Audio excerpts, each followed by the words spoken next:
SER Podcast.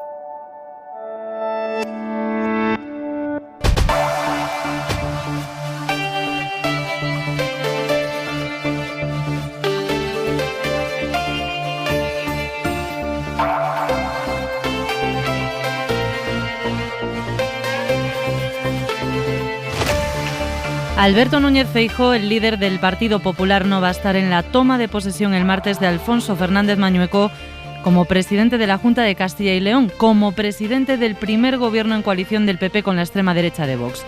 Génova había fiado su presencia o no en el acto a la agenda de Feijóo y en pleno Viernes Santo, con casi toda España de vacaciones, aunque esperamos que con la radio de fondo, el PP ha confirmado que esa agenda está completa, que el líder del partido se va a reunir durante todo el día, mañana y tarde, con los agentes sociales y que, por tanto, va a evitar la foto de la entrada de Vox en el poder de la mano de su partido.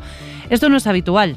Lo habitual es que los presidentes de los partidos, los presidentes del PP también, vayan orgullosos a hacer suyas las victorias de sus varones regionales. De hecho, el propio Feijóo le ha pedido un sitio ya al andaluz Juan Manuel Moreno en su próxima toma de posesión, que en el PP dan por hecha. Juanma, quiero que me invites a tu toma de posesión. Y si me invitas, voy. Veremos si en esta foto no se acaba colando también Vox. El caso es que Feijóo le decía esto a Juan Manuel Moreno hace solo unas semanas, cuando estaba presentando su programa como futuro presidente del PP antes del Congreso Nacional del partido. Pero en la toma de posesión de Fernández Mañueco, el martes, prefiere no estar. Como también se ahorró asistir el lunes al debate de investidura en el que Mañueco hizo suyas las tesis de Vox y defendió con uñas y dientes la ley de concordia y la ley de violencia intrafamiliar de los ataques de la oposición. También las defendió así, aunque Feijóo no lo escuchó en directo, el que va a ser su vicepresidente de Vox, Juan García Gallardo. Todos los españoles han de ser iguales ante la ley. Hoy existe legislación que viola este artículo. Por eso estoy particularmente orgulloso de formar parte de un gobierno regional que ha dado un paso para proteger por igual a las víctimas de cualquier tipo de violencia intrafamiliar.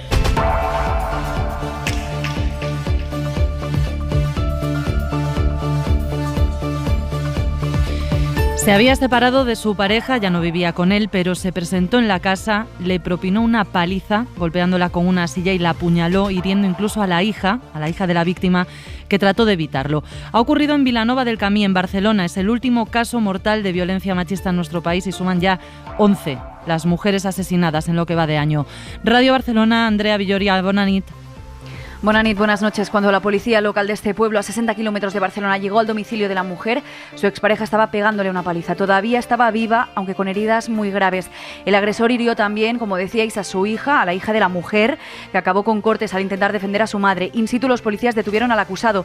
Es un hombre de 42 años, sin ninguna denuncia previa por violencia machista, según explican fuentes policiales a la SER. La ambulancia se llevó a la mujer a un hospital comarcal, a Igualada, donde descubrieron que tenía también 2 puñaladas en el pecho. Así que la derivaron de urgencia al macrorrecinto hospitalario de la Vall d'Hebron en Barcelona. Allí ha acabado muriendo esta tarde a causa de esas heridas. Y seguimos en Barcelona, Andrea, porque hay un hombre y un niño heridos por un tiroteo en pleno centro.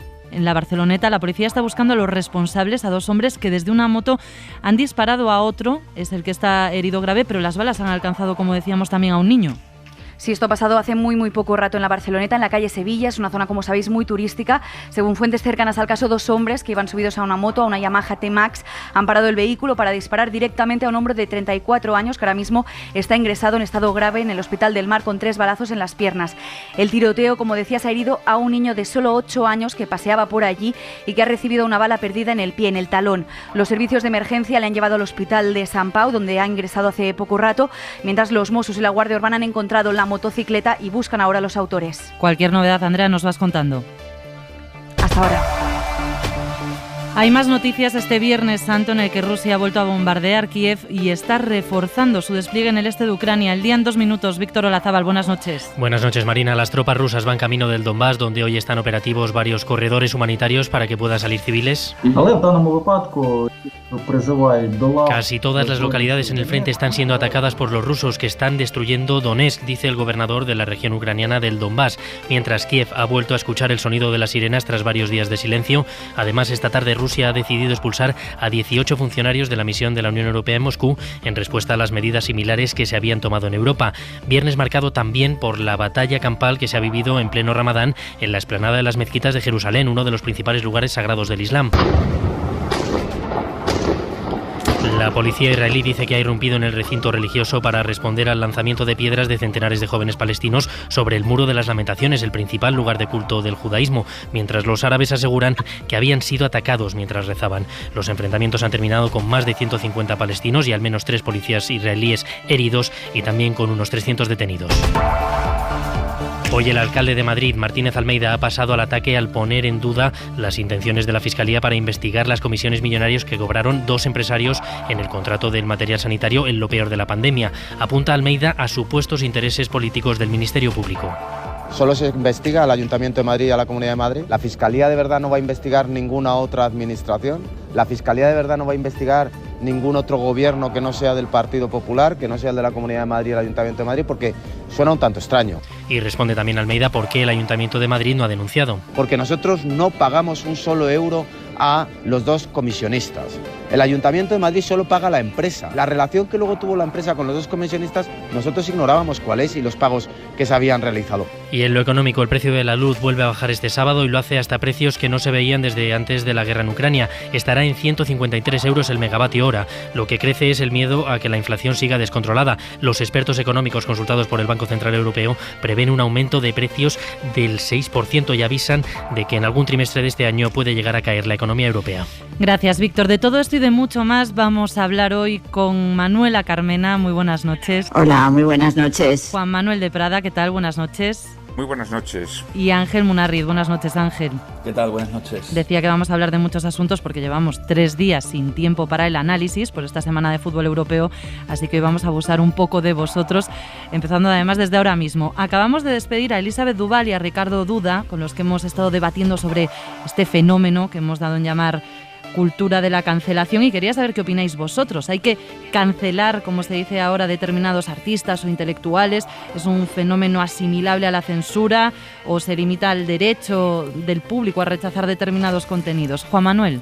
Bueno, vamos a ver, habría que analizar cada caso en concreto, ¿no? Pero a mí en principio esta llamada cultura de la cancelación pues me parece un dogmatismo enfermo. Me parece la negación del debate, me parece una especie como de distopía democrática, ¿no? En donde se asimilan métodos que nada tienen que ver con una sociedad en donde las cuestiones de fondo y las cuestiones importantes se tienen que debatir públicamente, ¿no? Ángel. Y donde un intelectual... Perdona, Juan Manuel. Sigue, perdona. ¿Sí? Y donde un intelectual que exponga ideas que se consideren... pues no sé si políticamente incorrectas o contrarias al sentir general, lo que tiene es que ser rebatido intelectualmente, ¿no? A mí esto me parece un tanto penoso, incluso que lo aceptemos como algo normal, ¿no? Entre otras razones porque también los límites de esa cancelación, ¿dónde se ponen? ¿Dónde se ponen los límites de esa cancelación? Yo creo que la persona que dice cosas aberrantes obtiene un rechazo natural entre aquellas personas que evidentemente pues no se adhieren a esas cuestiones, ¿no? Pero al contrario, yo creo que esas ideas lo que tienen es que ser combatidas. Y creo que así siempre ha sido, ¿no? Creo que así siempre ha sido. Y no entiendo cómo esto lo estamos asimilando con naturalidad. Ángel. Yo creo que la reacción al fenómeno de la cultura de la cancelación o los excesos de la corrección política, ella es la sociedad de mucha mayor dimensión que el fenómeno en sí. Es decir, yo creo que los alarmados por la cultura de la cancelación... Hay una sobrereacción. Yo creo que sí, que los indignados por los excesos de la corrección política ya superan en número a los canceladores o a los correctores, digamos. Además, no hablamos de censura, la censura se ejerce desde el poder, a que hablamos de que en el ámbito del debate hay quien intenta oponerse a determinadas manifestaciones, ¿no? Y eso se le da el nombre de cancelación, siempre se lo da el supuestamente cancelado, pero realmente es un término difuso, no hablamos de censura, eso sería otra cosa, eso es inaceptable. Yo creo que los riesgos para la libertad de expresión en España no están ahí. Es decir, si quieres buscar una causa de riesgo de libertad de expresión en España, podemos hablar de Elisa Mandillo, que está condenada, y su caso está en el Constitucional por ofensa a los sentimientos religiosos por participar en una manifestación feminista en la que se satirizaban rituales religiosos. Eso es una condena. Lo demás son, en el ámbito del debate público, seguro con excesos, con sobreactuaciones y con exageraciones, un toma y daca. Creo que la idea de es que ya no se puede decir nada, es que nos estamos volviendo locos, ¿a dónde vamos a llegar? tiene mucha mayor dimensión que la realidad de los excesos que se están produciendo en nombre de la corrección política. Manuela. Bueno, no sé, a mí me parece que es casi un poco ahistórico esto de la cultura de la cancelación, vamos, porque a lo largo del mundo siempre ha habido fenómenos de la cultura que han generado un rechazo terrible, ¿no? Para dentro de unos años haberlos alabado estrepitosamente, ¿no? Yo creo que es inaceptable. La cultura, por definición, no puede tener límites de corrección política de ninguna índole, y eso solamente se da en los países en los que no hay libertad. Y yo creo que es muy bueno que hagamos, pues que estemos muy al tanto, ¿no? De no caer en algo que es tan contrario a la cultura y sobre todo tan ahistórico, ¿no? Porque pensemos un momento, es decir, ¿qué es lo que ha pasado? Durante mucho tiempo, a lo largo de la historia, se criticaron, se denostaron para después añorarlo, ¿no? Bueno, esto ha sido solo para ir abriendo boca y además le hemos dedicado ya al asunto un buen rato, así que vamos a hacer una pausa y analizamos de así toda la actualidad de este Viernes Santo. Noche de hora 25 con Manuela Carmena, con la que estamos tratando de solucionar algunos problemas técnicos, y con Juan Manuel de Prada y Ángel Munarriz, en pleno Viernes Santo, que al final ha tenido sorpresa, quizás precisamente porque es Viernes Santo. El Partido Popular ha confirmado que Alberto Núñez Feijóo no va a estar el martes que viene en la toma de posesión de Alfonso Fernández Mañueco como presidente en Castilla y León del primer gobierno de coalición entre el PP y Vox. Bueno, lo que ha confirmado el PP es la agenda de Feijóo para ese día. Una agenda muy apretada, con reuniones con los agentes sociales de la mañana casi a la noche. Hasta ese punto se está desmarcando Núñez Feijóo de este acuerdo, porque lo habitual es que los presidentes de los partidos vayan a celebrar que uno o una de los suyos accedan al poder en una comunidad autónoma. Sí que va a ir, justifica el PP, la secretaria general del partido, Cuca Gamarra, y por supuesto la presidenta madrileña Isabel Díaz Ayuso. Pero Feijóo no. Ese queda en Madrid, como hizo también el lunes durante la sesión de investidura en las Cortes de Castilla y León. Carolina Gómez, buenas noches. Sí, buenas noches, Marina. No habrá foto con Abascal, al menos de momento. Feijóo no fue a la investidura y tampoco va a asistir a la toma de posesión de Mañueco, a pesar de que la semana pasada Elías Bendodo dijo que había mostrado su interés en asistir y que si la agenda se lo permitía, iría. Pero casualmente la agenda no se lo permite. El PP confirmaba esta tarde que el próximo martes Feijóo se va a reunir con los agentes sociales en Génova y lo hará durante todo el día, por la mañana con los representantes de CEPIME y COE y por la tarde con los líderes de comisiones obreras y de UGT. Los agentes sociales no aclaran si Génova pidió expresamente que la reunión fuera justo ese día, aunque fuentes de la patronal subrayan que no es la primera vez que una fecha se cambia si una de las dos partes tiene un compromiso. Queda claro, por tanto, que Feijóo evita una foto con Abascal que le resultaba muy incómoda. El nuevo líder del PP, que quiere trasladar una imagen de moderación, va a evitar bendecir in situ la entrada de la extrema derecha en un gobierno por primera vez desde la democracia. Y en cuanto al objetivo de la reunión, Feijóo les va a pedir aportaciones a los agentes sociales para el plan económico y fiscal que le va a entregar al gobierno la próxima semana, y tendrá también la oportunidad de recomponer las relaciones con la COE tras ese distanciamiento de Pablo Casado con Garamendi por su apoyo a la reforma laboral de Yolanda Díaz. Ángel, empiezo por ti. A mí a priori me parece una decisión errónea por parte de Feijóo, sin entrar en el fondo, quedándonos en la parte gráfica o si quieres litúrgica de la decisión. Primero, se va a poner mucho más el foco no yendo que yendo.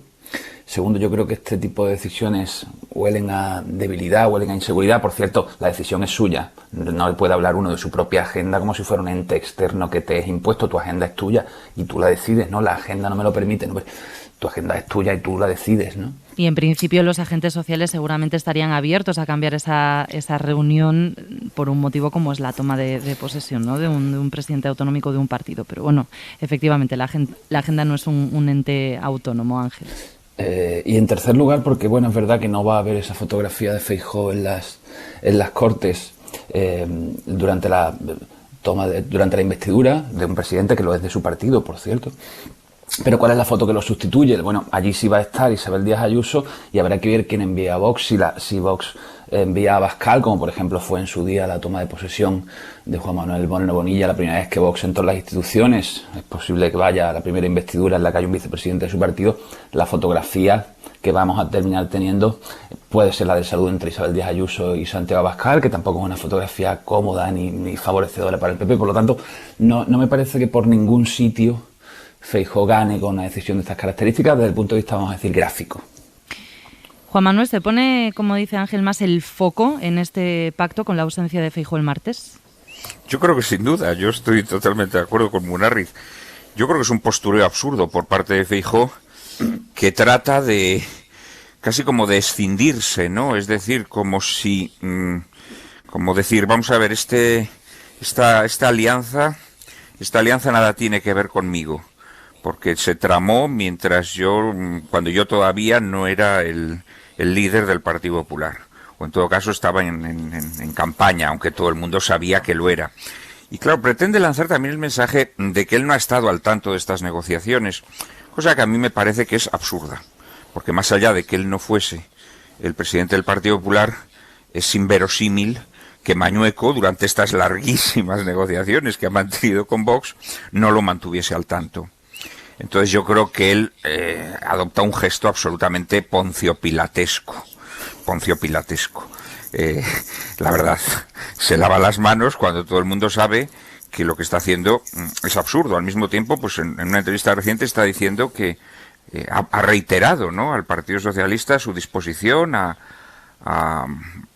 que gobierne la lista más votada a partir de hoy, ¿no?, o a partir de ahora, a partir de que él ya es presidente del Partido Popular, pero bueno, eso ya lo podría haber aplicado, haber intentado negociar en este sentido con el Partido Socialista, ¿no? El Partido Socialista hizo una oferta, sin duda alguna descabellada o de máximos, pero a lo mejor podrían haber llegado a un tipo de entendimiento en el que el Partido Popular asumiera el gobierno de Castilla y León con una abstención de los socialistas, y a partir de este momento pues se podría entablar esa relación. Lo que pasa es que yo creo que íntimamente Feijóo sabe que esa oferta que lanza el Partido Socialista es una oferta que no le conviene, y tampoco al Partido Socialista. Es decir, yo creo que ni el Partido Socialista ni el Partido Popular van a ir a este pacto de que gobierne la lista más votada, porque creo que ambos saben que les hace daño.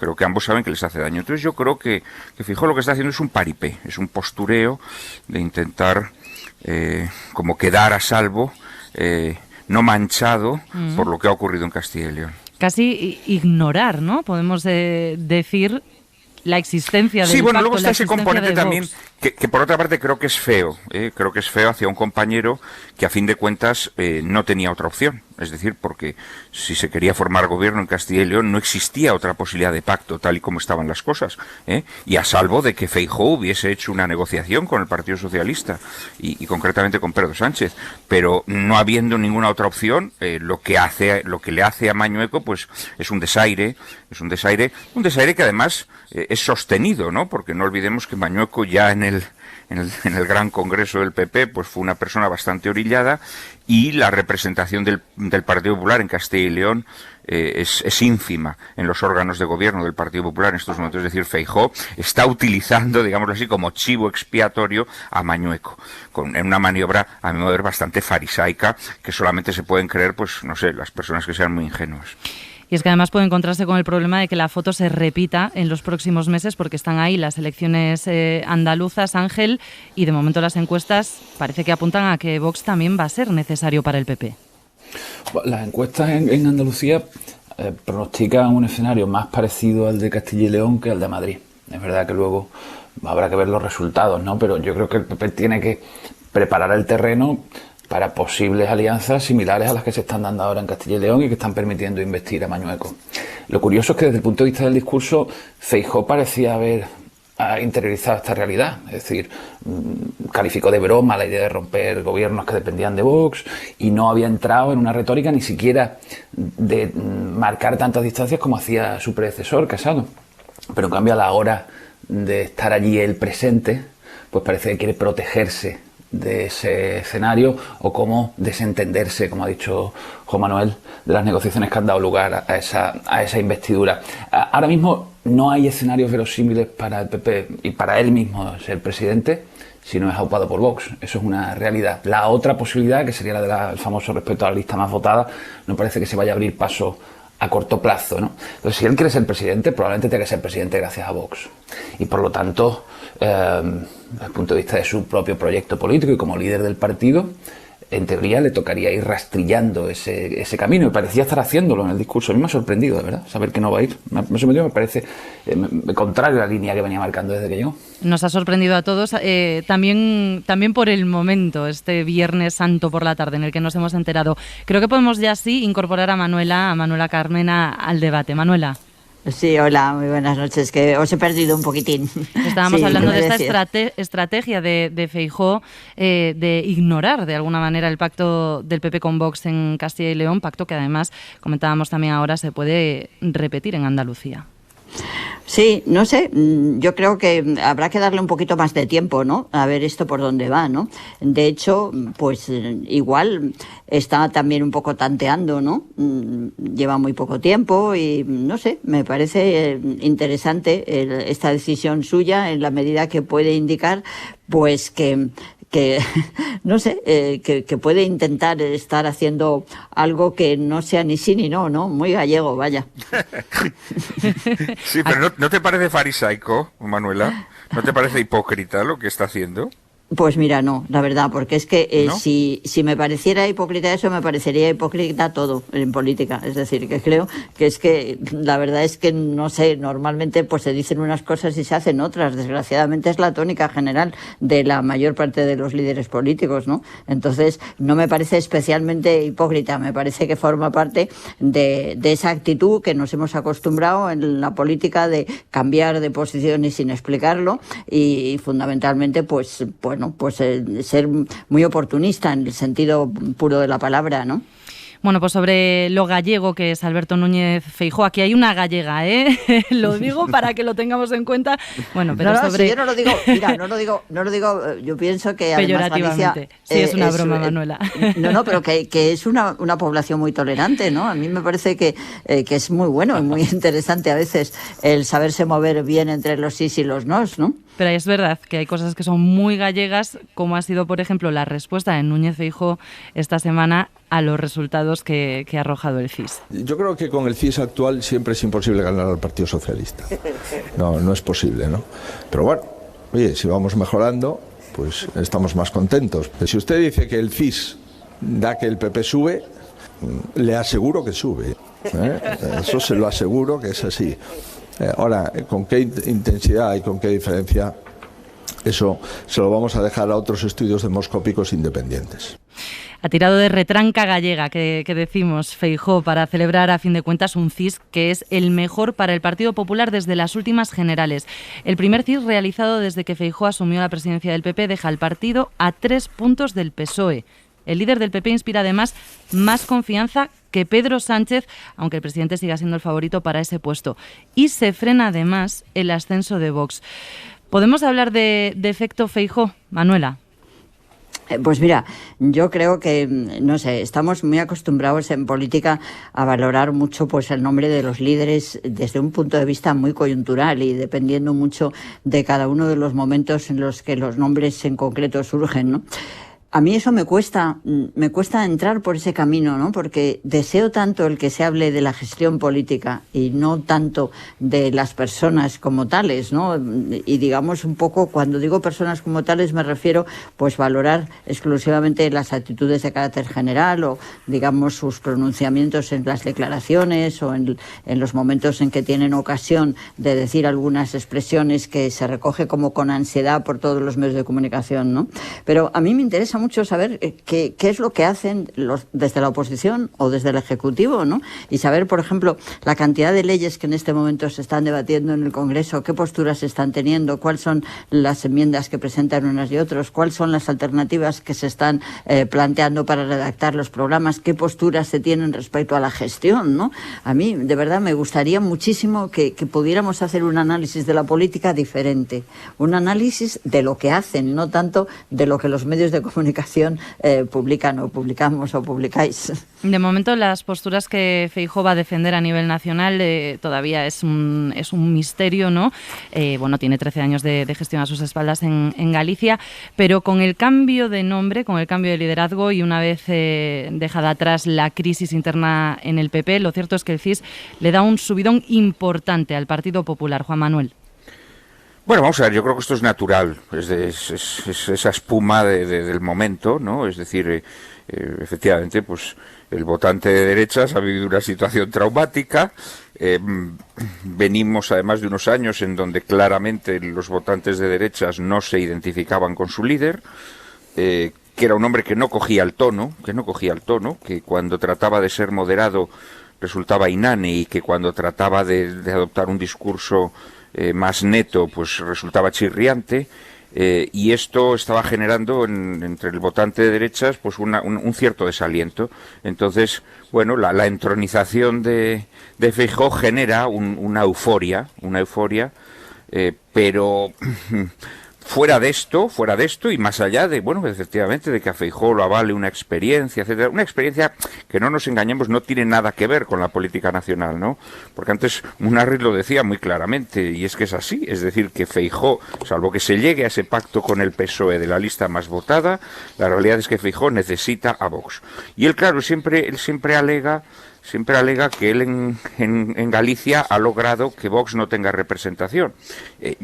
Pero la realidad gallega no es lo mismo que la realidad española, como no es lo mismo la realidad catalana o la realidad vasca, y cuando quieres ser un líder nacional, pues vas a tener que afrontar una serie de problemas que de momento él no quiere afrontar porque vive muy bien en esa espuma del momento, pero realmente yo no creo que esto sea duradero. Es decir, yo creo que en los próximos meses el señor Feijóo tendrá que mostrar sus cartas, tendrá que hacer oposición dura al gobierno en unos temas, en otros a lo mejor no, tendrá que tomar decisiones respecto al empuje que tiene Vox ya cristalizado en Castilla y León y, como también se ha señalado aquí, inminente en Andalucía, y entonces ahí podremos empezar a juzgar la labor del señor Feijóo. Yo creo que ahora mismo las encuestas lo que recogen es la euforia de la novedad, pero no tiene mayor valor.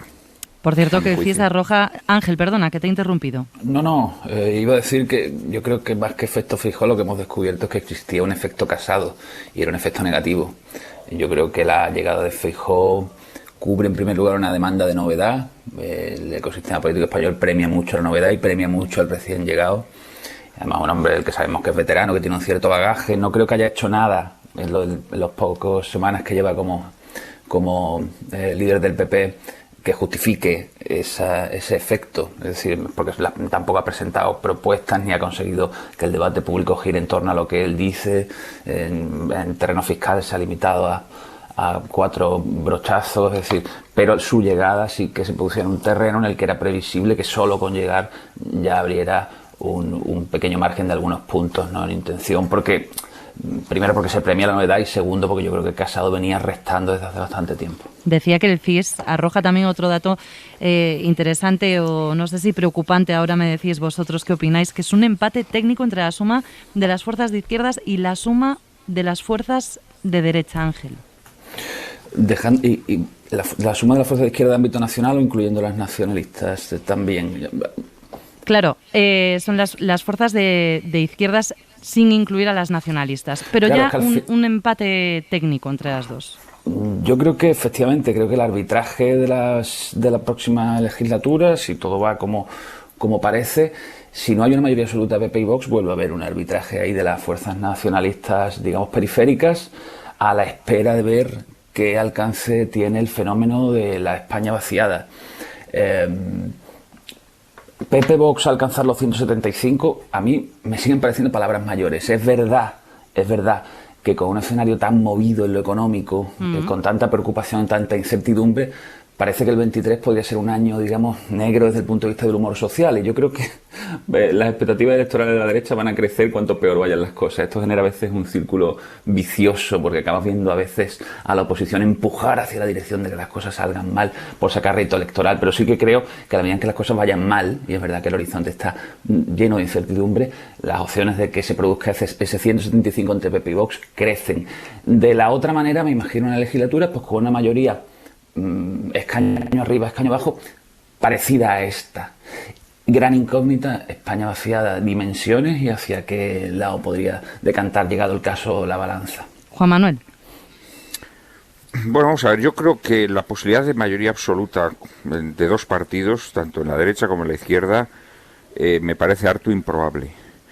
Porque la división del voto genera que el reparto de escaños sea menos suculento. Es decir, un solo partido suma muchos más escaños en los restos de cada provincia que cuando hay dos partidos. Entonces yo creo que tanto la posibilidad de que PSOE, Podemos o Vox, PP sumen mayoría absoluta, a mí me parece, honestamente, me parece improbabilísima.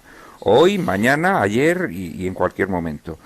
Dicho lo cual, yo creo que, bueno, hay un natural desgaste del gobierno, pero dado las cosas que han sucedido, y ya no me refiero solamente a la encuesta del CIS, sino en general las encuestas, yo creo que la instantánea que ofrecen en este momento es bastante halagüeña para el gobierno, en el sentido en que, bueno, claro, es verdad que las cosas pueden seguir yendo a peor, que la inflación puede seguir creciendo, que las materias primas puedan seguir escaseando, que, en fin, todo lo que estamos padeciendo en estos momentos, pero la realidad es que es una instantánea bastante positiva. Yo en realidad creo que quien se va a llevar el gato al agua será quien tenga mayor capacidad de erosionar al segundo partido de su bloque. Es decir, si el PSOE es capaz de reducir a un partido minoritario, a Podemos, yo creo que el gato al agua se lo llevará el PSOE. Si el PP consigue que Vox se convierta en un partido minoritario, el gato al agua se lo llevará al PP. Yo es lo que percibo ahora mismo. Bueno, ¿no lo ven? En el PSOE hay a quien preocupa que Podemos entre en dinámicas autodestructivas, y en Andalucía igual, ¿eh? El PSOE, las expectativas que saben el PSOE de que Juan Espadas llegue a la presidencia es de que la izquierda presente, o sea, de que los grupos a su izquierda presenten algo cohesionado y con sentido que ensanche el electorado de izquierdas. Yo creo que se necesitan demasiado. Evidentemente cada uno querrá un trozo de la tarta de su espacio electoral mayor, ¿no? Pero yo creo que si Yolanda Díaz, que parece una posible candidata en ese espacio, tuviera un año electoral relativamente tranquilo, con las fuerzas políticas empujando todas en la misma dirección y ella como candidata, no creo que eso fuera algo que alejase a Pedro Sánchez de la presidencia, sino todo lo contrario. Manuela. No sé, yo la verdad no sé qué decir. Me parece que la sociedad española está muy cansada de la manera de hacer política como se viene haciendo desde hace mucho tiempo, ¿no? Y que aunque nos parezca que se pueden hacer previsiones, pues sí, probablemente la previsión de un empate para mí sí tiene una base lógica, en la medida que yo creo que desde hace mucho tiempo este país y quizá también otros, no solamente España, ¿no?, sino que pienso que, por ejemplo, Estados Unidos, ¿no?, pues hay una gran división entre lo que yo llamaría, más que derecha e izquierda, fuerzas progresistas o, digamos, grupos progresistas, masas progresistas y grupos conservadores, ¿no? Creo que las ideas de la derecha y la izquierda se diluyen muchísimo, que están muy volatizadas, no hay más que pensar un poco lo que está pasando en Francia, ¿no? Entonces, en esas líneas generales, hacer prospecciones, pues, no sé, dependen tanto de que haya una serie de acontecimientos que puedan tener repercusión, pues acontecimientos, pues, no sé, desde de política internacional hasta de cuestión propia nacional, de que siga subiendo la inflación, no sé. En líneas generales me parece que tenemos muchísima volatilidad en la política porque no conseguimos hacer una política de análisis de la gestión. Ya sé que soy muy pesada porque lo digo muchas veces, pero es que creo mucho en la democracia de verdad, en la democracia que signifique el que los ciudadanos decidamos, el que se cumplan objetivos, el que se realicen programas, el que podamos evaluarlo. Pues fíjate, yo ahora mismo estoy pensando en la confrontación que existe con Vox y con el resto de, digamos, fundamentalmente en el grupo de los partidos que yo llamaría progresistas, en relación con todo lo de la violencia de género, ¿no?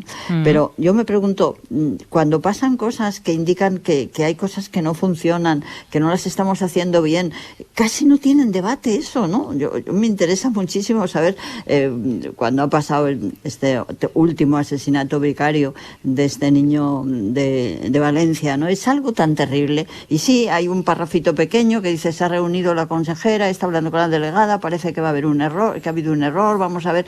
no sé, es una especie de falta de profundidad en la gestión, cuando lo que importa es que se hagan las cosas bien. Y el problema es que no sé qué ocurre, que los medios de comunicación no son capaces de hablar de gestión. Se habla, digamos, es casi como hablamos de la política como si fuera revistas del corazón. Pues este ha dicho esto, el otro le ha dicho lo de más allá, ahora, no sé, yo la veo una falta de profundidad que la hace que sea muy difícil de poder, hacer previsiones y sobre todo que creo que está produciendo un desánimo respecto a la gestión pública, respecto a la idea grande de lo que debe ser la democracia en un país, que a mí eso no me gusta y me inquieta. Pues vamos a hacer una pausa y vamos a hablar de gestión, porque vamos a abordar uno de los asuntos de la semana, que es el escándalo de los comisionistas de los contratos del Ayuntamiento de Madrid, las explicaciones que ha tenido que dar el alcalde Almeida. Una pausa y lo analizamos.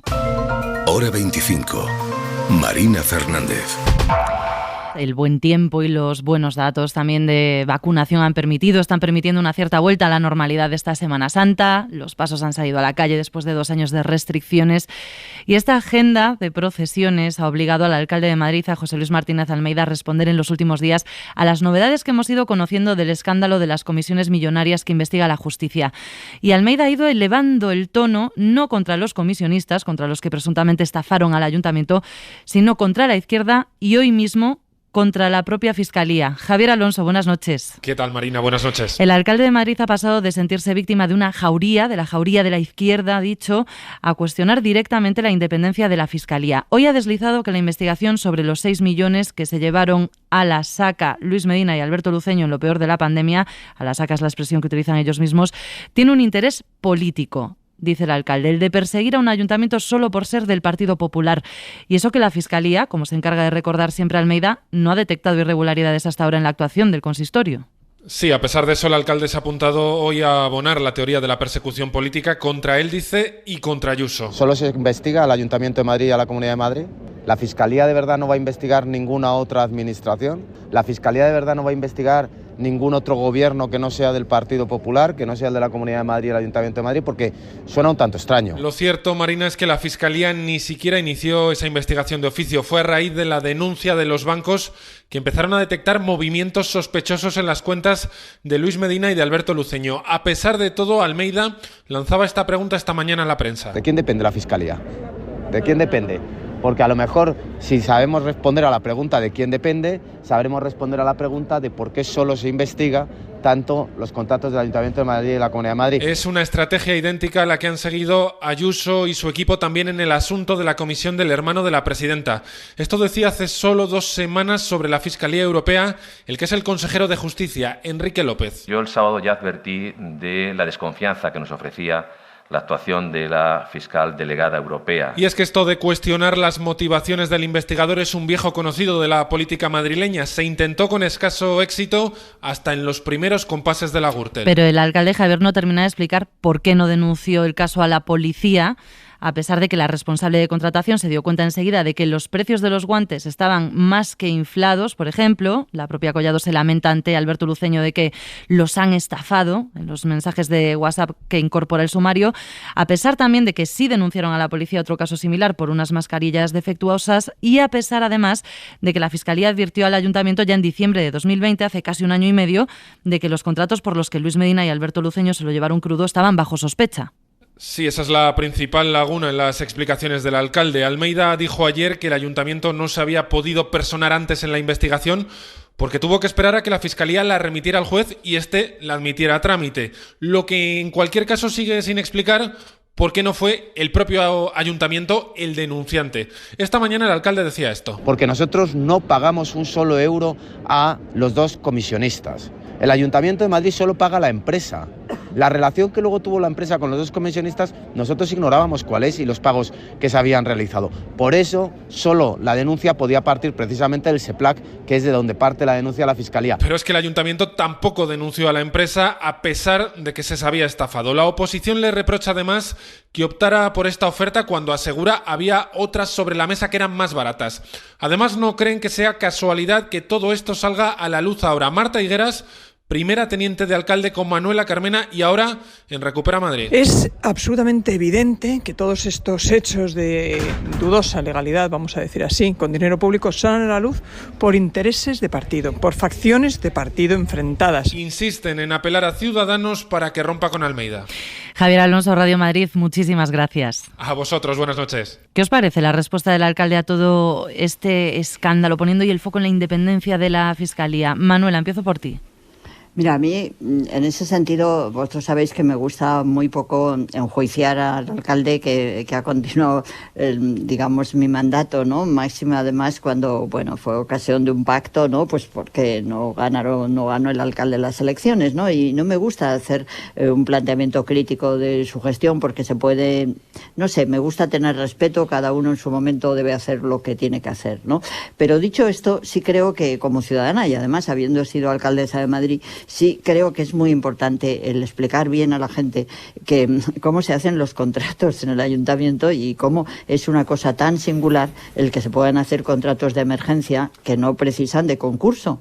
Pero entonces lo que sí que es muy importante cuando algo sale tan mal, cuando el ayuntamiento hace una gestión tan equivocada como esta, ver por qué.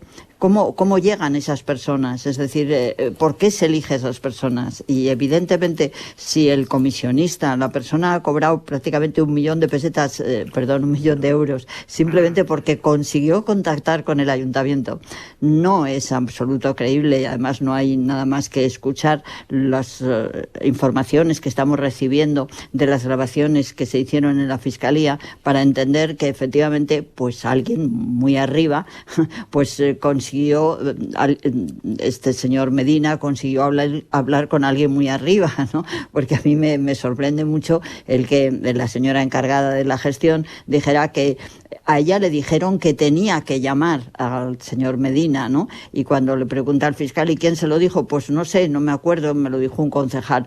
No sé, conociendo el ayuntamiento, estas cosas, no hay un concejal que le diga a una funcionaria de alto nivel, llama a esta persona, ¿no? Sino que ha habido, pues es sin duda una estructura de preferencia, de amistad, de recomendación, que hizo que no se hiciera lo que a mí me parece que es muy importante, es analizar bien la oferta. Ya sé que era un momento muy tenso, que estábamos en plena pandemia, por supuesto, pero hay una serie de técnicos que evidentemente tienen que plantear con quién estamos hablando. Ahora, pues todo lo que estamos aprendiendo y todo lo que estamos conociendo de lo que ha pasado, ¿no? Pues yo creo que eso es muy chapuza, está muy mal hecho, es una gestión. Entonces yo creo que cuando en lo público se hace mal una gestión, pues hay que reconocerlo y eso de estar como los niños echando la culpa siempre al otro, pues es realmente de una inmadurez y yo diría de una poca altura en la gestión. El ayuntamiento pues hizo una mala gestión, se dejó llevar por recomendaciones, se dejó llevar porque pensaba que estas personas eran de mucha confianza y no hay nada más que ver en el ambiente amable que se lleva a cabo en relación con, bueno, pues me darás para mi familia unos cuantos, sí, claro, cómo no, son cosas absolutamente irregulares, ¿no? Entonces yo creo que eso no es la manera de gestionar, se gestiona mal. Yo no estoy hablando ahora de cuál si hay responsabilidades políticas, responsabilidades penales por parte del ayuntamiento, no, simplemente hablo de que es una gestión pública mal hecha, porque se contrata una cantidad enorme de dinero sin los requisitos propios de la vigilancia, diríamos, necesaria para estar lo más, digamos, afianzados posibles de que ello iba a dar un buen resultado, ¿no? Y se deja uno llevar porque es un recomendado, porque le conoce, porque es una persona, bueno, pues entonces te has equivocado y lo tienes que decir. Juan Manuel. Bueno, vamos a ver, yo creo que aquí hay un punto que es el que podría ser oscuro, ¿no? Que es si ese primo de Almeida tiene una relación personal con estos dos personajes, ¿no? Y si efectivamente se favoreció la llegada de estos dos personajes a la administración municipal para que se hiciese este contrato. Este es el asunto que yo creo que habría que dirimir. Si no se probara ninguna relación personal, sino que, como dice el alcalde, se le suministró un email público, yo creo que aquí lo que estamos hablando es de que el ayuntamiento ha sido estafado. Pero bueno, esta estafa Esta estafa, claro, se produce en unas circunstancias muy especiales en donde se están comprando mascarillas a 6 euros, no el Ayuntamiento de Madrid, sino diversas administraciones del Estado, que hoy esto nos parece un delirio, ¿no? Pero en aquel momento es evidente que hubo Juan Manuel, muchos miserables que aprovecharon la circunstancia para vender mascarillas por ese dinero, que evidentemente no lo valían, ¿no? Sino que era para engrosar unas comisiones descomunales. Y luego no debemos olvidar una cosa, y es que este contrato se puso en conocimiento de los demás grupos del consistorio, ¿no? O en ese consejo de administración de funeraria, ¿no? Y todos votaron a favor y además felicitaron al ayuntamiento por haber... No se sabía que estaban detrás los otros dos personajes cuando se votó eso en la empresa funeraria. Tenían una información tan justita sobre el contrato que no tenían motivo. Pero en todos los contratos ha habido personajes. En todos los contratos que en esos momentos se hicieron hubo personajes. Quiero decir... Si sois tan amables, Marina, yo ahí quería, de verdad, os aseguro que habiendo... Querías hacer una puntualización, di Manuela. Sí, me vais a perdonar, pero hay que hacer una puntualización de verdad. Es decir, quien gestiona el contrato es quien realmente es responsable del contrato. Después en los consejos correspondientes de administración, tanto de la funeraria o de las otras entidades, se da cuenta, pero naturalmente no se plantea porque no se puede, porque es diferente el nivel de gestión, el por qué se ha elegido este en lugar de otro, porque estamos no es un concurso, sino que simplemente se dice se ha elegido este y digamos si se plantea que los precios, que es razonable, pero en el Consejo de Administración no se puede analizar eso, porque no se analiza jamás. Yo no he dicho que se haya analizado, Manuela, yo no he dicho que se haya analizado.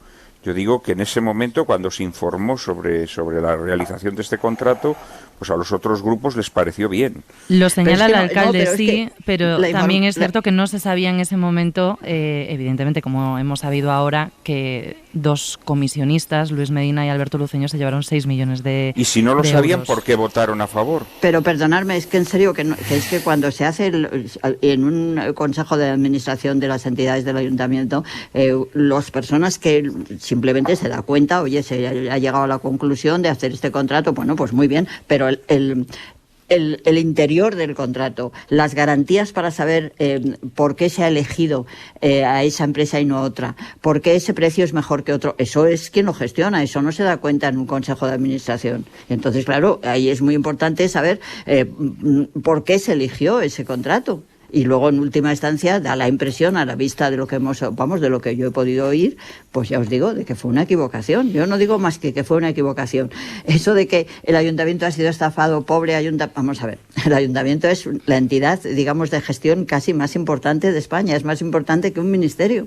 ¿Cómo es posible que se deje estafar por una cosa tan como estamos viendo ahora, que simplemente yendo al supermercado se veía que el precio estaba absolutamente inflado, ¿no? No. Manuela, ¿ha sido estafado el Ministerio de Sanidad en el mismo momento?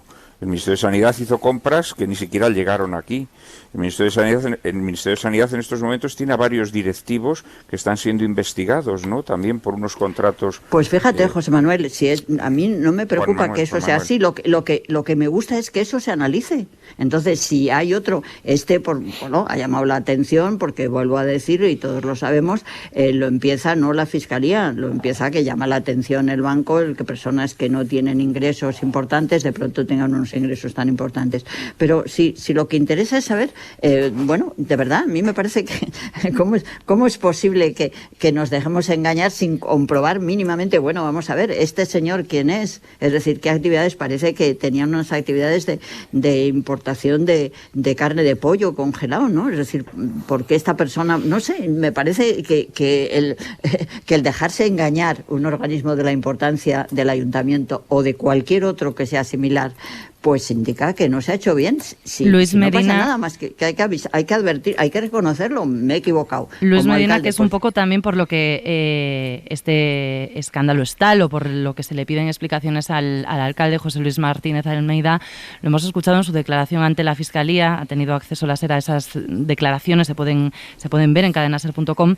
Él mismo decía que había llegado de alguna manera a este contrato a través del hermano, dice él, del alcalde, que resulta ser en realidad el primo del alcalde, y este es el meollo un poco de la polémica y de la cuestión. Ángel.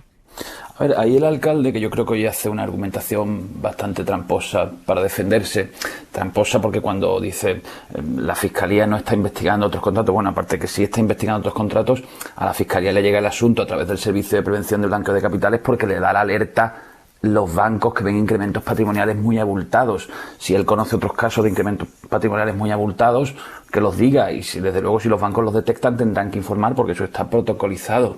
Digamos, sembrar la sospecha sobre la Fiscalía por un caso concreto que sabemos por qué se llega a conocer, no es que la Fiscalía diga investiga ese y ese, no, es que le llega un caso de incremento patrimonial muy abultado.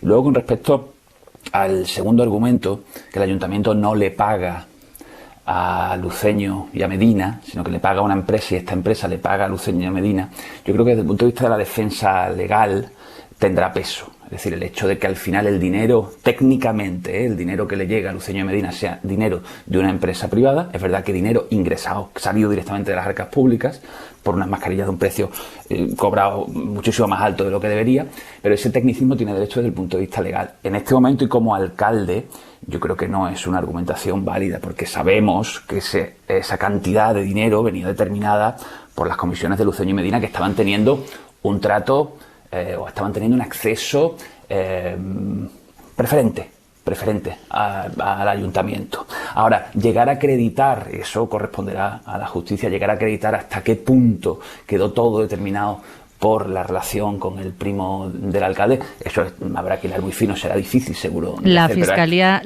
de momento no ha detectado ninguna irregularidad en la actuación del ayuntamiento. Dejadme que avancemos, vamos a marcharnos a Francia, donde Emmanuel Macron y Marine Le Pen están a punto de superar el Ecuador de esta segunda campaña electoral, que es la fundamental, la campaña de cara a la votación definitiva el domingo que viene, de la que va a salir el presidente francés para los próximos 5 años. Corresponsal en París, Sara Canals, buenas noches. ¿Qué tal? Buenas noches. Está siendo una campaña más dura para los dos candidatos. En el caso de Macron, lo cierto es que para la primera vuelta ni siquiera hizo campaña. Ahora el presidente ha sido abucheado en algunos actos. Marine Le Pen boicoteada por sus vínculos con Putin, hoy mismo increpada por una mujer musulmana por la intención de Le Pen de prohibir el velo en espacios públicos. Todo esto porque los dos candidatos se han lanzado a buscar unos votos bastante concretos, los que en la primera vuelta se llevó Mélenchon. Así que Macron está intentando deshacerse de su etiqueta de presidente de los ricos y Le Pen ha pedido hasta un cordón sanitario contra Macron, o lo que ella llama los oligarcas y la casta del poder. Sí, esta semana hemos visto cómo los ataques cruzados entre los candidatos se han intensificado. Macron, involucrado ya de pleno en la campaña, ha intentado desacreditar el programa económico de Le Pen o sus propuestas ecológicas o en materia de política exterior. Cette élection est aussi un référendum sur l'Europe. Y ha definido estas elecciones como un referéndum sobre Europa. Recordemos que Le Pen quiere una Unión Europea sin Bruselas, alineada con Hungría y con Polonia y con más autonomía para las naciones. Le Pen, por su parte, ha acentuado su discurso populista, presentándose como la protectora del pueblo o como la antítesis del presidente Macron. Si les Français ont à faire barrage, c'est au retour d'Emmanuel Macron. Diciendo que si hay que imponer un cordón sanitario hay que hacerlo en contra de Macron. Le tachó de arrogante, de presidente de las élites y de los oligarcas y comparó a su gobierno con una casta que dirige el país con arrogancia. Hoy, por cierto, ambos han buscado el apoyo del electorado cristiano al ser Viernes Santo y al cumplirse 3 años del incendio de la Catedral de Notre Dame, que Macron ha visitado esta tarde en calidad de presidente. ¿Y qué dicen las encuestas publicadas hasta ahora, Sara? ¿Se han movido del estrecho margen de 5 puntos de diferencia con el que empezaron esta campaña para la segunda vuelta Macron y Le Pen? Todas las encuestas apuntan a una dinámica al alza de Emmanuel Macron. La más reciente pronostica una victoria con el 56% de los votos, un punto más que los sondeos de ayer. 2 razones podrían explicar esta tendencia. La primera, el hecho de que el presidente se haya volcado de pleno en la campaña, y la segunda, el cordón sanitario o el apoyo explícito de la mayoría de candidatos, de expresidentes como Nicolas Sarkozy o François Hollande, o de figuras influyentes como por ejemplo el arzobispo de Estrasburgo este mediodía. Sara Canals, corresponsal en París, muchas gracias. Gracias, buenas noches. Empezamos a cerrar este viernes 15 de abril. Víctor Olazábal. Viernes Santo que acaba con el tradicional Via Crucis en el Coliseo de Roma tras 2 años sin poder hacerlo por la pandemia. Signore Gesù, que sei stato tradito con un bacio. El Papa Francisco ha oficiado el acto en el que ha tenido recuerdos para la guerra en Ucrania. Padre misericordioso, Una de las meditaciones estaba escrita por una mujer rusa y otra ucraniana en un símbolo de reconciliación. Es lo que pretendía al menos el Vaticano, decisión que ha desatado la polémica porque las autoridades ucranianas creen que es un gesto ofensivo en plena invasión Rusia. Por lo demás, para el multimillonario Elon Musk se cierra este viernes con los problemas que se está encontrando para hacerse con todo el control de Twitter. La junta directiva de la red social ha activado por unanimidad un plan para hacer frente a la oferta de $43.000 millones que ha puesto sobre la mesa el magnate, porque los principales accionistas no quieren que Musk se haga con toda la compañía. La ropa para este fin de semana, Jordi Carbó, buenas noches. Buenas noches, pues seguimos recomendando ropa de verano, ya lo habéis notado hoy, han subido mucho las temperaturas desde el interior de Galicia hasta el Mediterráneo, máximas de más de 25 grados y en algunos casos cercanas a los 30. Pues bien, más allá de que esta noche y mañana a primeras horas va a refrescar, incluso en el interior va a hacer algo de frío, mañana tendremos temperaturas prácticamente idénticas a las de hoy, un poquito más altas en algunos sitios, bajarán ligeramente en otros, pero de media, de nuevo máximas de 20 a 25 grados en todo el país, pero más de 25 y cerca de los 30 en Canarias, también en gran parte del interior peninsular y cerca del Mediterráneo. A partir del domingo empezarán a bajar las temperaturas, pero como igualmente va a hacer mucho sol, el ambiente se mantendrá muy cálido. Jordi, ¿pero hacemos el cambio de armario o va a ser precipitado? ¿Esto es un espejismo y va a volver el frío? La respuesta es fácil, hasta el 40 de mayo no te quites el sayo. La sabiduría popular pues lo acierta siempre. No a muy tardar, a mediados de la semana que viene, de nuevo tendremos que recuperar la ropa de abrigo. Gracias, Jordi. Adiós. Ahí media el larguero, ¿con qué? ¿Con qué vais? Diago de Vega, buenas noches. Hola Marina, ¿qué tal? Muy buenas.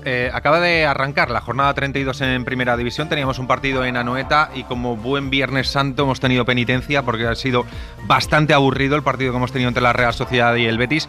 No ha habido goles, han empatado a 0, no saca de pobre a ninguno o no le ayuda a alcanzar las posiciones de Champions, que es lo que esperaban los dos equipos. El Betis se queda con 57 puntos, empatando con el Atlético de Madrid, que es cuarto, y la Real Sociedad un poquito por detrás, con 55 puntos. Y además malas noticias para los donostiarra, porque ha sido expulsado David Silva, que no va a estar, ya sabes, jornada entre semana, la próxima semana, antes de la final de Copa, que es el próximo sábado, no va a estar David Silva en ese partido contra el Barcelona. Y hablando del Barça, vamos a estar muy pendientes y hablaremos de cuál ha sido la repercusión y la resaca después de ver más de 30.000 aficionados del Eintracht de Frankfurt en las gradas del Camp Nou. Ha hablado y Laporta de nuevo a los medios del club diciendo que no entiende muy bien cómo se ha producido, que esas 34.000 entradas eran para los socios, que están estudiando cómo han acabado en las manos alemanas, y lo primero que ha dicho es de cara a la próxima temporada, competiciones europeas van a ser nominales para que no suceda esto en el futuro, así que lo analizamos todo. Luego te escuchamos, Diego, gracias. Hasta luego.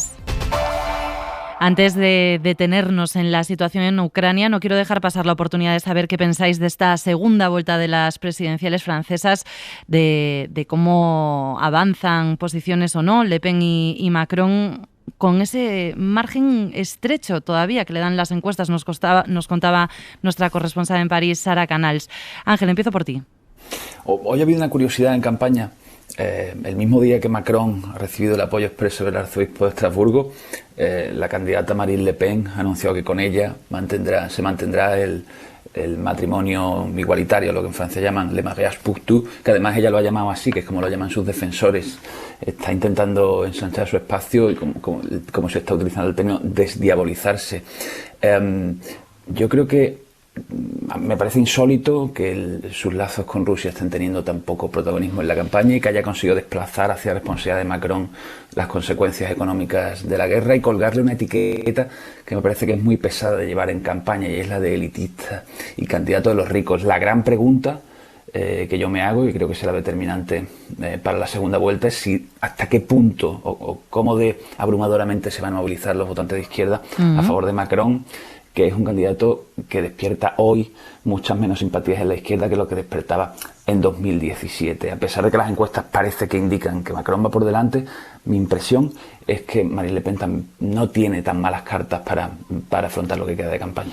Le Pen se ha encontrado con que esta semana unos activistas en una de sus intervenciones le han sacado la foto con Vladimir Putin, que ya ha tratado de esconder durante toda la campaña. Pero el caso, Ángel, y al hilo de lo que decías, es que podemos estar ante dos candidatos de derechas, ¿no?, disputándose el voto de izquierdas o tradicionalmente de izquierdas, Juan Manuel. Sí, bueno, vamos a ver, yo creo que da la impresión de que Le Pen va a perder, aunque se confirma que elección tras elección, pues el partido que ella encabeza, o los partidos que ella encabeza, puesto que han cambiado su denominación, pues van ganando espacio. Y en esta ocasión además lo hacen en unas circunstancias que llamativamente no le están afectando como se esperaba, porque efectivamente pues ella en diversas ocasiones ha mostrado sintonía, ¿no?, con Putin, e incluso ha recibido préstamos de bancos rusos, etcétera, etcétera, para la financiación de su partido. Y esto yo creo que debe llevarnos a una reflexión sobre los cordones sanitarios a formaciones llamadas de extrema derecha. Vamos a ver, Francia ha destruido el Partido Conservador, el Partido Republicano, golista, ha destruido el Partido Socialista, para favorecer una concentración de voto, para aislar a un partido que no hace sino crecer año tras año. Y además obligando a personas a que fuercen su voluntad y voten a un candidato que nada tiene que ver con las ideas que sostienen, ¿no? Porque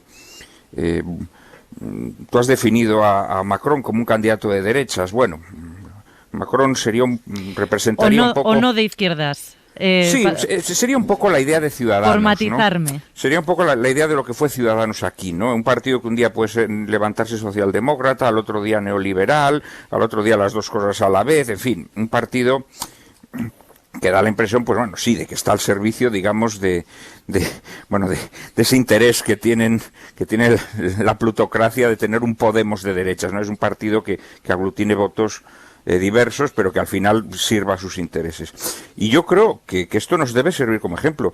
Veamos el ejemplo contrario, el ejemplo de Salvini. Salvini es un señor al que no solo no le hacen cordón sanitario, sino que forma coalición de gobierno, llega al gobierno. Luego, posteriormente, se rompe ese gobierno, se queda fuera, pero luego se suma a la conjunción que se produce en torno a la figura de Draghi. ¿Cuál es la realidad de Salvini hoy? La realidad de Salvini hoy es que es un político irrelevante, que está perdiendo votos, y que todos sus votos además los está ganando aquel partido que nuevamente se ha quedado fuera, que es el de Meloni, el de Fratelli d'Italia, ¿no? Con esto lo que quiero decir es que muchas de estas formaciones contra las que las fuerzas políticas se organizan y levantan alarmas y organizan cordones sanitarios, se alimentan de la destrucción del sistema. Y su aislamiento lo que produce es la destrucción del sistema. Cuando estos partidos, en cambio, se les admite en el juego político, ¿qué les ocurre? Que se tropiezan con la política real. Y cuando se tropiezan con la política real, decepcionan a sus votantes, que piensan que cuando ellos lleguen a las instituciones, pues va a cambiar todo. Y no cambia todo. No cambia todo. Entonces yo creo que habría que hacer una reflexión, ¿no? Porque la realidad es que Le Pen ha ido creciendo en Francia, repito, a costa de la devastación de las formaciones políticas tradicionales. Ángel. Hay otra parte de la realidad, es decir, no hay una horma para saber exactamente cómo contener este tipo de fenómenos, ¿no? Pues en Alemania, por ejemplo, se ha aplicado el mismo, llamémosle cordón sanitario, y Alternativa por Alemania sí parece dar síntomas de agotamiento, ha decrecido con respecto a las anteriores elecciones. Es decir, no hay una fórmula magistral. Lo que sí parece obvio es que para evitar el crecimiento no es tan decisivo si se pacta o no con ellos, sino hasta qué punto el marco que ellos proponen es el que se acaba imponiendo en la conversación política en el país, ¿no?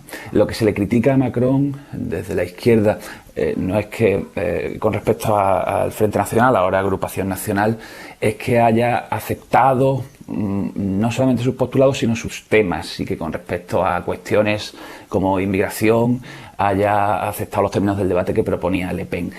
Ahora, por supuesto, el cordón sanitario, Macron es el primer interesado en que se produzca y en llamar a todo el voto de concentración republicana en torno a su persona, su figura y su proyecto.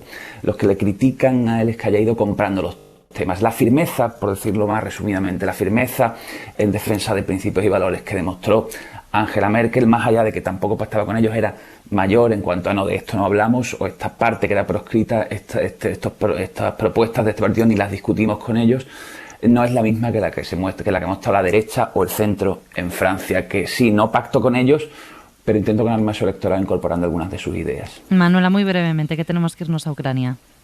Vale, bueno, yo creo que está bastante claro que hay un sector muy importante de franceses que no quieren aceptar las ideas esenciales de lo que significa la señora, en este momento lo que significa prácticamente la extrema derecha, ¿no? que está en la lid estos días, ¿no? Entonces yo creo que es verdad, es que hay un sector importante que no lo quiere, ¿no? Ahora, también es verdad que esa actitud de rechazo se produce en un momento en el que el sistema general democrático está teniendo debilidad, está generando abstención por una parte y luego está destruyendo partidos de una manera que indican que algo no funciona, ¿no? Que algo no funciona, ¿no?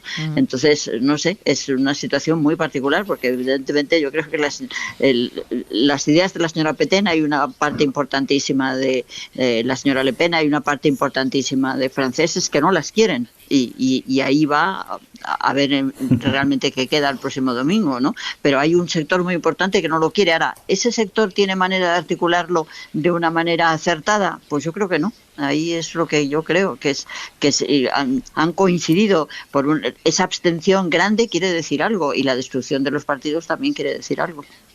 Queda una semana de campaña, el domingo veremos qué pasa, una campaña que va a estar marcada seguro por la situación de guerra en Ucrania. Las alarmas antiaéreas han vuelto a sonar en Kiev, en la capital, el mismo día en que Rusia ha reconocido el hundimiento de su buque insignia en el Mar Negro, aunque insiste en negar que haya sido a causa de un ataque de Ucrania, como ha confirmado esta misma noche el Pentágono estadounidense. Los combates además han recrudecido en Mariupol, la ciudad sitiada en un enclave estratégico para Rusia que quiere unir bajo su control la península de Crimea con la región del Donbass, donde las Fuerzas Armadas ucranianas alertan hoy de que se están desplegando algunas de las tropas que se retiraron del norte hace 2 semanas. Victoria García. 9 corredores humanitarios han estado abiertos hoy en la región del Donbass, todos ellos con destino a Rusia. El alcalde de Bucha, donde centenares de cadáveres están siendo recuperados de las fosas comunes, dice que tras los primeros análisis forenses casi todos tienen heridas de balas. El trabajo de los forenses establece que los cuerpos que estamos sacando de las fosas comunes y los que hemos recogido en las casas y en las calles, en su mayoría han muerto por impacto de balas. En Ucrania, el presidente Zelensky ha celebrado su primer Consejo de Ministros completo en 50 días de guerra. Han hablado sobre la ley marcial, el regreso de las empresas y la productividad, además del gasto público y la estabilidad macroeconómica, la normalidad en tiempos de conflicto.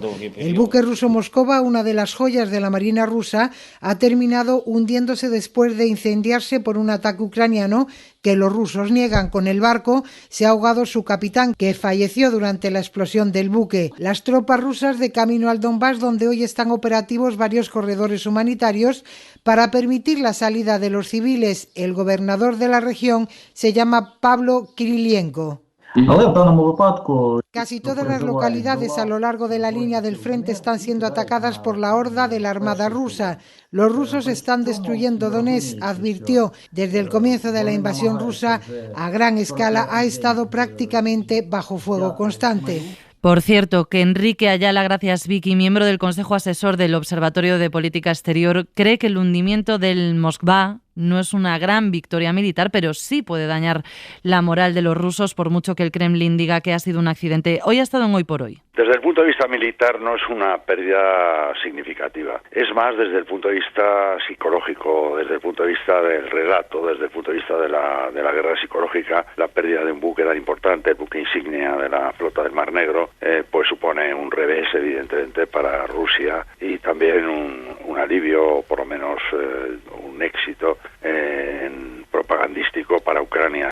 Ucrania se atribuye el ataque a este buque y no es ni mucho menos la primera vez que las versiones de Rusia y de Ucrania son diametralmente opuestas. Es la guerra de la propaganda, que es tan antigua como la guerra en sí.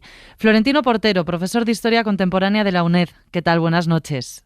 ¿Qué tal? Bien, buenas noches. Señor Portero, decimos bien, ¿no? Es tan antigua la propaganda como la guerra en sí. La guerra implica comunicación. Lo que ocurre tiene efectos sobre la población y sobre otros países y por lo tanto cualquier gobierno tratará de controlar la información que surge de esos hechos. ¿Y hasta qué punto una guerra se puede decidir en este frente, en el de la propaganda? Pues centrémonos en el caso que estamos viviendo. Estados Unidos, liderando el bloque atlántico, está imponiendo sanciones muy, muy duras en el plano económico a Rusia. Son sanciones que en el corto plazo no afectan al campo de batalla ucraniano, pero que en el medio plazo afectan mucho el papel de Rusia en el mundo. Bien, hasta la fecha estamos viendo cómo apenas Europa sigue a Estados Unidos en esta operación. Grupos tan importantes como los Estados Árabes o como la India mantienen distancias. Sin embargo, si la imagen de Ucrania se ve paulatinamente deteriorada por actos vandálicos, matando gente sin ningún sentido, estos países pueden cambiar de posición y definitivamente aislar a Rusia. De ahí que la propaganda, y este es solamente un ejemplo, entre otros muchos que podríamos poner, pues tiene mucha, mucha importancia. Hay propaganda hacia afuera y propaganda también hacia adentro. Hoy mismo Rusia, por ejemplo, ha bloqueado otros 2 medios de comunicación, el servicio en ruso de Moscow Times y la web de Radio Francia Internacional. ¿Podemos decir que el Kremlin ha traspasado la línea de la propaganda interior para entrar en el campo directamente de la censura y el control autoritario de la información? Rusia no es una democracia. Rusia en todo momento ha tratado de controlar la información. Es verdad que lo ha hecho en la medida en que ellos lo necesitaban. Ahora, en plena guerra con Ucrania, cuando las cosas no les están saliendo bien y como en algunas ciudades determinados sectores ya manifiestan un rechazo, una crítica profunda a la política que sigue el gobierno, pues es normal que una dictadura como la que hay en Rusia trate de mantener ya un control total. Pues digamos, por lo tanto, de un modelo autoritario a uno más claramente totalitario, donde el gobierno quiere, como decía anteriormente, mantener un control total de la comunicación. El Kremlin habla de una operación militar especial para desnazificar Ucrania, llama así a la guerra. ¿Hasta qué punto ha calado esta idea entre los rusos? Porque los primeros días de la invasión vimos manifestaciones en contra de la guerra, claro, que con miles de detenidos, con una represión total por parte del gobierno, pero también nos ha llegado las historias de muchos ucranianos contando que ni sus propios familiares rusos o que viven en Rusia los creen cuando les cuentan los bombardeos o la situación de asedio que viven algunas ciudades. O sea, la propaganda puede llegar a generar realidades paralelas. Sin lugar a dudas, cuando la propaganda es muy efectiva porque hay de verdad un control de los medios de comunicación, se establece desde luego una realidad paralela. Lo hemos visto en todos los grandes conflictos y lo vemos hoy día cuando analizamos la opinión pública en China o la opinión pública en otros países donde no hay una libertad de comunicación. Es un tema fundamental y es un tema crítico. Señor Portero, esta es la pregunta del millón, claro. ¿Cómo se puede combatir esta propaganda, estas mentiras directamente en algunos casos? Bueno, logrando que se mantengan canales de comunicación a través de los cuales un ciudadano ruso, en este caso, pueda de verdad entrar en contacto con otras fuentes de información. Hemos visto como ya desde hace años China, por ejemplo, ha cortado la comunicación vía Internet de los chinos con el resto del mundo. Un chino no puede consultar Google, por poner un ejemplo, ¿no? ni acceder a muchas de las plataformas más obvias, más conocidas entre nosotros. Rusia en estos momentos va en ese mismo camino. Si conseguimos abrir líneas de comunicación, entonces la sociedad rusa podrá acceder a una información mucho más realista. La propaganda la emplean los dos bandos, siempre es así también, ¿no? En una guerra no siempre hablamos de mentiras, también de campañas para conseguir la adhesión a la causa, por ejemplo, de comunicación en tiempos de guerra, nos decía usted al principio, y en ese sentido, señor Portero, Zelensky es muy activo. Bueno, claro, la propaganda no necesariamente implica decir mentiras. Puede sencillamente subrayar unas verdades que son las que más interesan a una parte, o las medias verdades.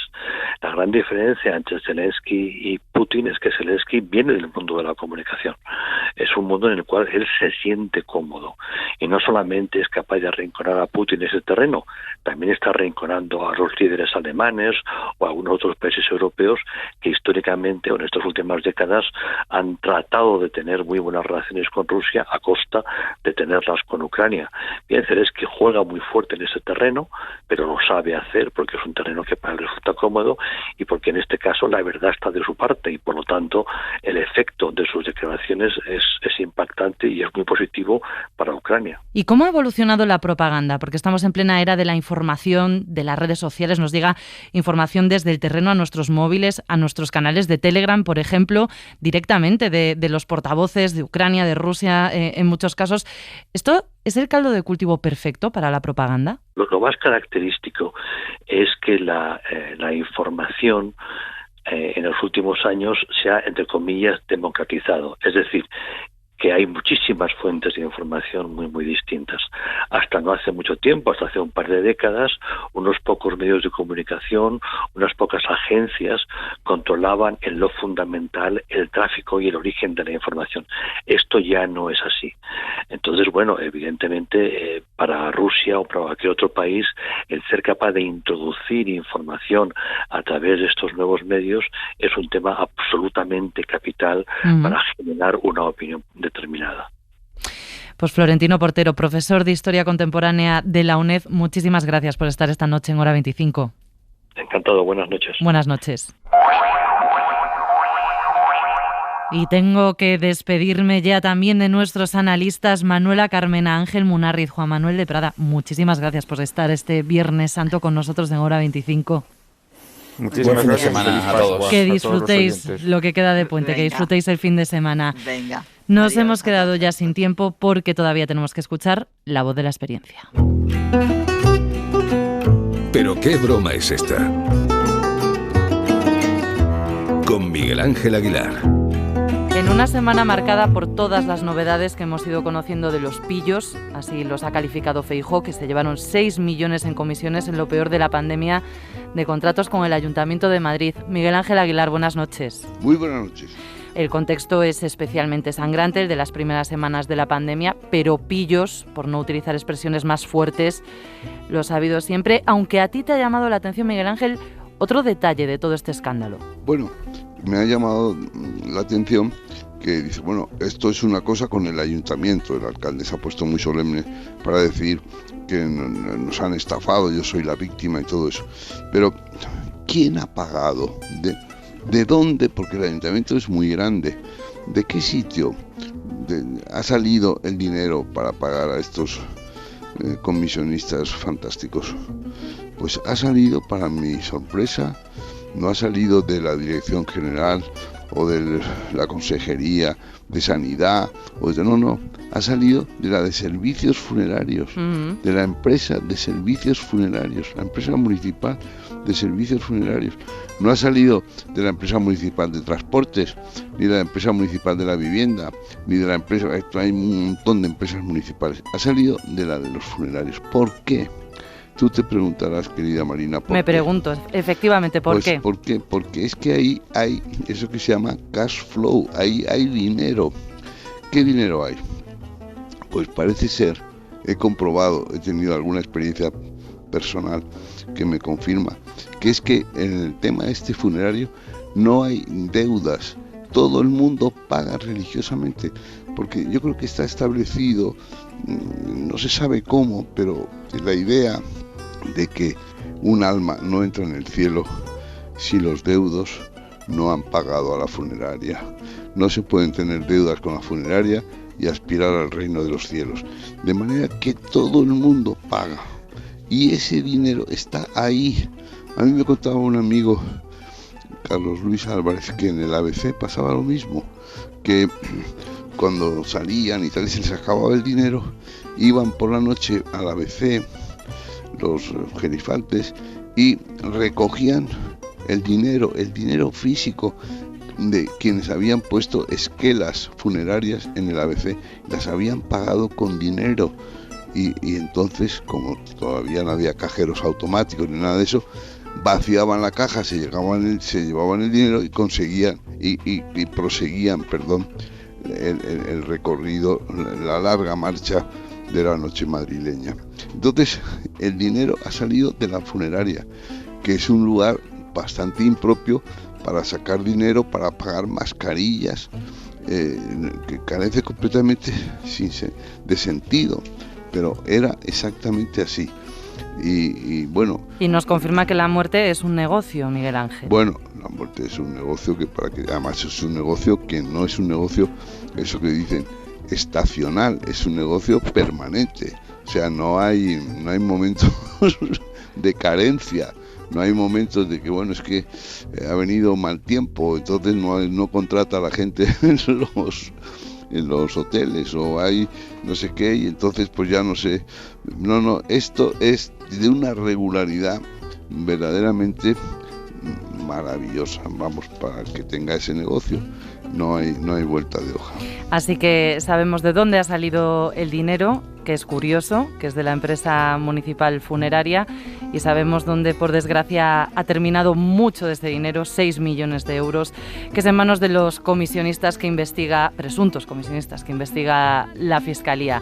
Miguel Ángel Aguilar, buenas noches, hasta la semana que viene. Muy buenas noches, Marina. ¿Pero qué broma es esta? Con Miguel Ángel Aguilar.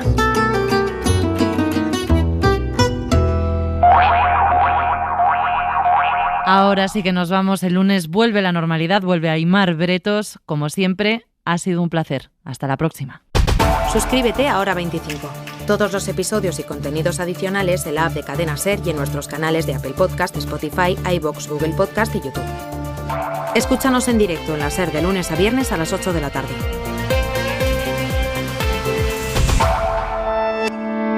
Cadena SER.